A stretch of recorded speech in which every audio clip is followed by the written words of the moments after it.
How to fix Valorant connection error or error code van84. Now in this quick video, I'm going to show you how you can fix connection error or the code error van84. Now the very first thing that you want to have to do is to go into your Windows search and then type in run. Open it up, and then from here, just simply type in services.msc. Once you hit on OK, it will automatically open up a new window, which is going to be your operating system services. All I have to do here is to click anywhere inside the box and then hit the V on your keyboard until you find the option that says VGC.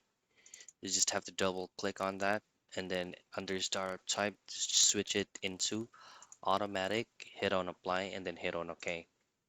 Now next thing you want to have to do is to go back into the Windows search, type in system configuration. Now same drill, go into services, look for VGC and make sure that it is unticked and hit on apply.